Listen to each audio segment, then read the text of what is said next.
Bonjour à tous. Tout d'abord, je tiens à préciser que j'ai conscience que le sujet de ma vidéo est particulièrement osé et que cela peut choquer. Mais je pense sincèrement que ce n'est pas en mettant sous le tapis des sujets inconfortables qu'on pourra mieux comprendre les difficultés que rencontrent les victimes et donc qu'on pourra mieux trouver des solutions pour aider les victimes.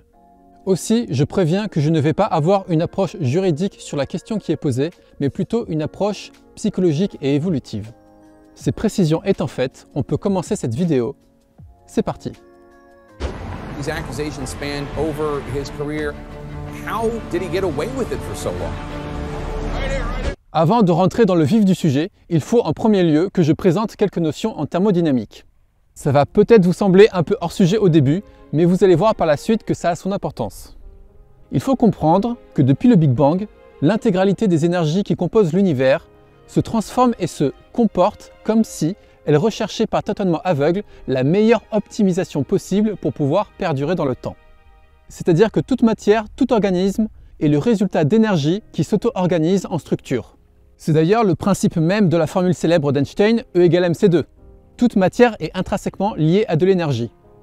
Et plus on va avancer dans le temps, plus ces structures vont avoir tendance à se complexifier. Et donc, aussi fou que cela puisse paraître, entre la formation d'un cyclone, des cellules qui s'organisent en un organisme multicellulaire, un homme et une femme qui décident d'avoir un enfant, et la construction d'une ville, au final, il n'y a pas tant de différence que ça. Certes, dans le troisième et le quatrième cas, on a atteint un niveau de complexité et d'optimisation extrêmement élevé, mais le principe de base dans les quatre cas reste le même. Former une structure pour permettre la perdurance des énergies. La perdurance étant un mot très peu utilisé dans la langue française, mais que je vais utiliser à plusieurs reprises dans cette vidéo, tellement ce mot permet de bien visualiser l'origine de certains de nos comportements. Si vous voulez comprendre avec plus de détails les notions que je viens de vous expliquer, je vous recommande le livre très avant-gardiste Thermodynamique de l'évolution de François Rodier. Personnellement, c'est le livre qui m'a permis d'enfin pouvoir conceptualiser l'apparition du vivant, et rien que pour ça, ce mec a tout mon respect. Et donc, lorsque l'on observe les comportements et la biologie des êtres vivants, on se rend bien compte que cette recherche de perdurance est profondément ancrée en nous.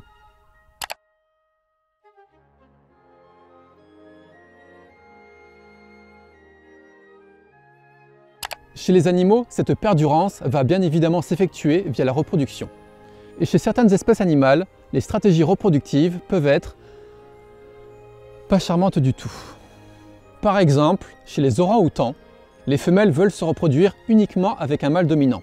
Donc tous les autres mâles qui ne sont pas dominants, pour se reproduire, vont se servir de leurs bras musclés pour faire un abus, donnant ainsi toute une nouvelle génération d'orang-outans abuseurs et ainsi de suite.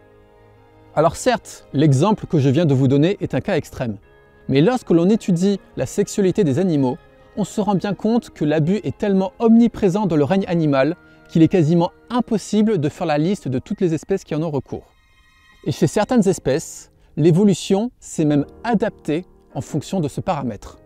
Le meilleur exemple étant chez les dauphins, où les femelles subissent tellement d'abus tout le long de leur vie qu'au cours de leur évolution, les femelles, grâce à leur vagin, se sont mis à pouvoir empêcher le sperme d'atteindre leurs ovules. Et je trouve ça glauquement incroyable. Rendez-vous compte, au lieu que les comportements des dauphins évoluent dans le but que les abus cessent, c'est le vagin de la femelle dauphin qui va évoluer dans le but de permettre une sélection parmi tous les abus qu'elle subit. C'est quand même vraiment dingue. Les dauphins sont des violeurs, ouais, méfie-toi des apparences, basique. Et il existe une espèce animale où ce n'est pas la biologie, mais la psychologie qui a évolué en fonction de ce paramètre. Et cette espèce animale, c'est l'être humain. Et c'est de ça dont on va parler dans cette vidéo. Nous tentons d'oublier que nous sommes des animaux, mais la nature nous le rappelle, parfois cruellement. Donc là, tout d'abord, on pourrait se poser la question, pourquoi? Pourquoi la vie peut évoluer en permettant l'abus, au lieu d'évoluer pour empêcher l'abus? Et si on prend en compte les notions en thermodynamique que je vous ai expliquées juste avant, et que l'on s'accorde, ne serait-ce qu'un instant, à mettre de côté notre morale et notre éthique, la réponse vient presque toute seule en fait. La réponse est même déjà dans la question. Si ça s'est passé de cette façon, c'est parce que la vie l'a permis. La vie l'a voulu. Cela favorise la perdurance. Et la vie accorde plus d'importance à la perdurance plutôt qu'au bonheur. Je sais que ça peut mettre hyper mal à l'aise ce que je viens de dire, mais c'est comme ça. Et cette recherche de perdurance, ce n'est même pas que c'est ancré en nous depuis la préhistoire il y a des millions d'années. Non, c'est ancré en nous depuis des milliards d'années. C'est ancré en nous depuis que l'intégralité des énergies qui nous composent et qui étaient déjà présentes lors du Big Bang sont parties en quête de perdurance dans l'univers. Et oui.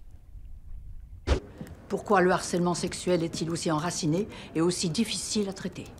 Et là où ça devient intriguant à mon goût, c'est qu'au-delà de cette recherche de perdurance, nous avons en nous une autre force très puissante qui a émergé bien après le Big Bang. Et quand cette force est apparue, la vie a tout de suite senti son potentiel. C'est une force dont je ne peux pas m'empêcher de parler dans chacune de mes vidéos et qui me passionnera jusqu'à ma mort. Cette force, c'est l'amour. Et il y a quelque chose de primordial à comprendre sur l'amour, c'est que l'amour est en expansion. Alors, je sais qu'on vit à une époque où c'est pas vraiment flagrant. Mais c'est juste que l'amour n'est pas en expansion de façon linéaire. Je sais que je le dessine souvent de cette façon dans mes vidéos, mais c'est juste pour le simplifier. En réalité, l'amour est en expansion en formant des vagues périodiques, un peu comme cela. Alors après, pourquoi et comment l'amour est en expansion, je ne vais pas l'expliquer dans cette vidéo. Mais si ça vous intéresse, je vous invite à regarder cette vidéo où j'explique tout en détail. Et donc là, on est face à une sacrée problématique. Parce que nous pouvons observer que nous sommes arrivés à une époque où nous avons en nous à la fois cette recherche de perdurance qui nous dicte de nous perdurer, et ce, même si on ne considère pas autrui, et à la fois l'amour qui nous dicte de considérer autrui. Donc nous avons actuellement en nous deux forces presque totalement contradictoires. Et que se passe-t-il au niveau de notre psychologie lorsque nous avons deux pensées contradictoires? Eh bien, il se produit la dissonance. Et pour désigner la dissonance dont on est en train de parler dans cette vidéo, je vous propose d'utiliser le terme de dissonance reproductive.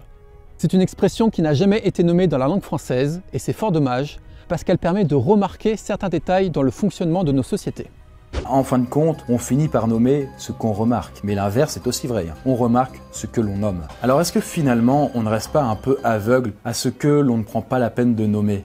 Et il y a un milieu où on a facilement pu observer cette dissonance reproductive, c'est dans le milieu du cinéma avec l'affaire Harvey Weinstein.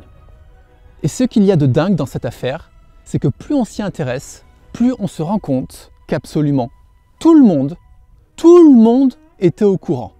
Et il a quand même fallu 30 ans pour que l'affaire éclate. C'est très révélateur de nos comportements. When you think about the complicity of the Hollywood community, agents were guilty of that. As were some studio heads, as were some producers, as were some directors, and actresses, and staffers. Et il y a un autre milieu où on peut facilement observer cette dissonance reproductive, c'est dans le YouTube Game. Au moment où je fais cette vidéo, il y a des sales histoires qui sont enfin en train de faire surface. Et quand on s'y intéresse, on se rend compte que ça fait depuis des années que dès qu'un gros YouTuber essaye de mettre en lumière ce problème, il se retrouve très vite face à un mur. Et la vidéo a eu beaucoup de vues, mais le silence dans le milieu de YouTube, incroyable quoi. C'est vraiment genre le tabou de YouTube. Cette vidéo, je pense qu'elle a été partagée, alors je parle d'assez gros YouTubeurs, je dirais que ça compte sur les doigts d'une main, le nombre de YouTubeurs qui l'ont partagé, alors qu'ils l'ont tous vu. Croyez-moi que dans le milieu de YouTube, je pense que la plupart l'ont vu, les gros morceaux. Alors, je sais qu'on pourrait penser que s'il y a autant d'inaction dans ces milieux, ce n'est pas une question de dissonance, mais plutôt une question d'argent et de popularité. Mais en fait non.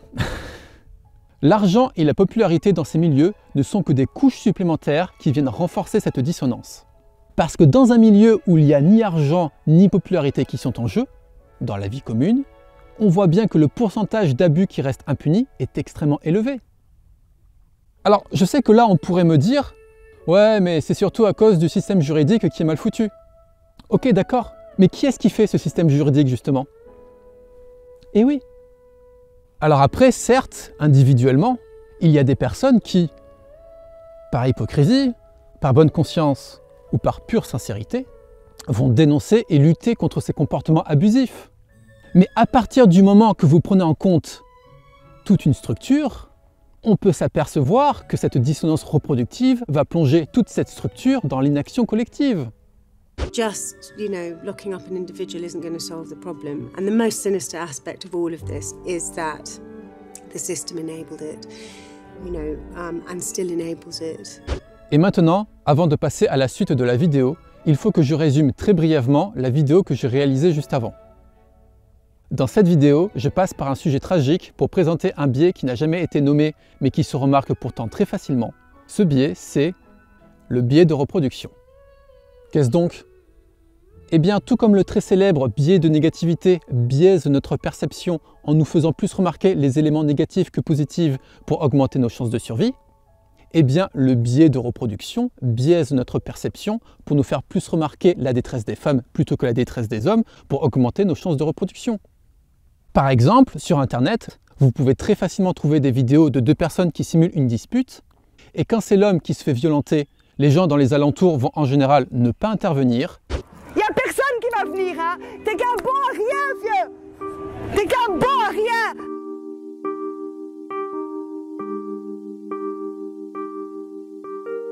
Mais à partir du moment que c'est la femme qui se fait violenter, elle va très souvent tout de suite recevoir de l'aide. Mais t'es malade! Je reprends les vaccins maintenant! T'as compris? T'as compris? Ne touche pas, connard! Arrêtez, ouais! C'est ma femme! T'as besoin d'aucun droit! Pourquoi est-ce ainsi? Eh bien tout simplement parce que comme ce sont les femmes qui portent la vie, alors sur le plan purement biologique, la vie d'une femme a plus de valeur que la vie d'un homme. Dans un contexte où il n'y a pas de danger, une tribu composée de 90 femmes et de 10 hommes aura plus de chances de perdurer qu'une tribu composée de 90 hommes et de 10 femmes. Donc la vie, dans sa recherche de perdurance, a fait en sorte de biaiser notre perception pour nous assurer d'augmenter les chances de survie des femmes. Et au passage, dans cette vidéo, je fais la distinction entre le féminisme et le féminisme idéologique. Le féminisme étant le bon féminisme qui cherche à résoudre les problèmes connectés au réel que les femmes rencontrent, comme par exemple le sujet dont je suis en train de parler dans cette vidéo, et le féminisme idéologique étant le mauvais féminisme qui n'est plus du tout connecté au réel. Les féministes idéologiques sont pour moi, en grande partie, des personnes qui subissent cette dissonance reproductive tout en étant inconscientes qu'elles sont sous l'emprise de leur biais de reproduction. Ce qui va les amener à un peu tout mélanger dans leur tête et à s'enfoncer dans des combats qui n'en sont pas. Ce qui ne va donc pas du tout bénéficier la cause féministe, voire même complètement la desservir. C'est comme ça. Et donc, pour revenir à ce que je disais juste avant, pourquoi je tenais à présenter ce biais de reproduction aussi dans cette vidéo?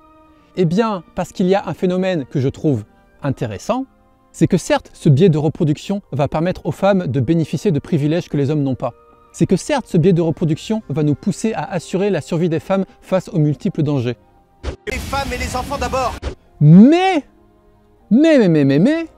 à partir du moment que ce danger peut consister à permettre la perdurance, ce fameux biais de reproduction, pouf, ne fait plus effet.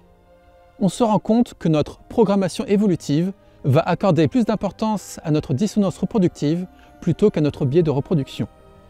C'est tragique, mais en y réfléchissant bien, c'est complètement logique en fait.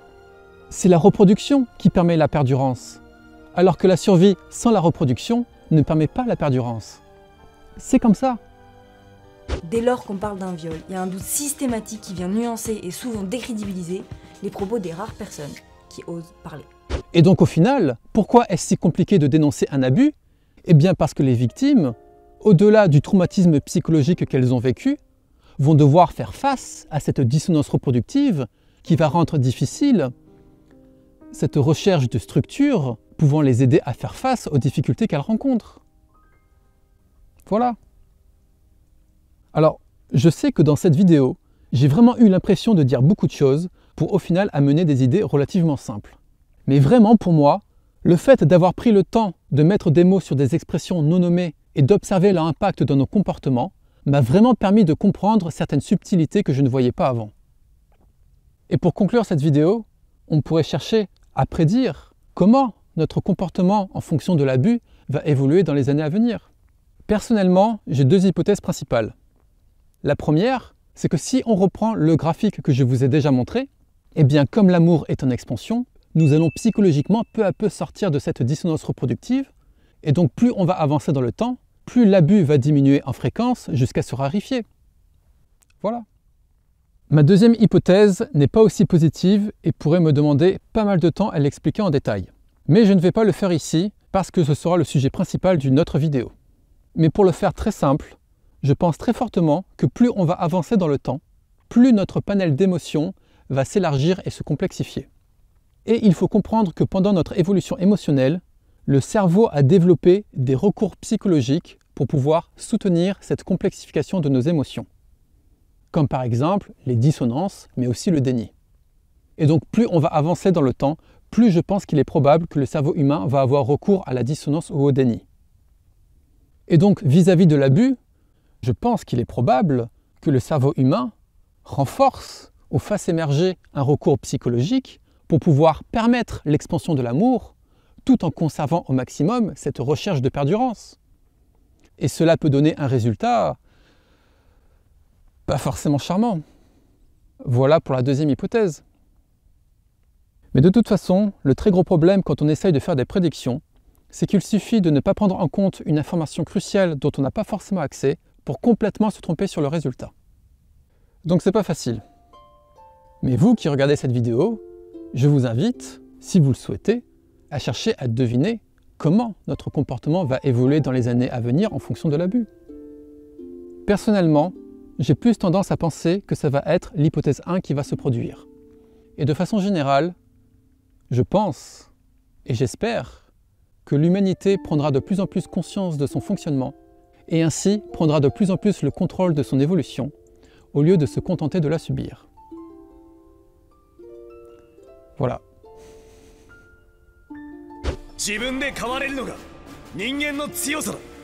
Et voilà, c'est la fin de cette vidéo. J'espère que vous avez aimé la regarder autant que j'ai aimé la réaliser. J'en profite pour faire une petite annonce. Comme je suis devenu scaphandrier il y a quelques mois et que j'ai une chaîne YouTube, eh bien dès que j'arrêterai de plonger en eau trouble, j'ai envie d'en profiter pour faire des vlogs scaphandriers où je mettrai mon micro directement dans mon casque et comme ça, la personne qui regardera la vidéo pourra vivre la plongée tout comme un scaphandrier peut le vivre. Donc si vous êtes curieux de cette activité ou que vous avez aimé regarder la vidéo que vous venez de voir, j'en réalise environ 2 par an de ce style, vous savez quoi faire. En attendant, je vous embrasse et je vous dis peut-être à très bientôt. Ciao!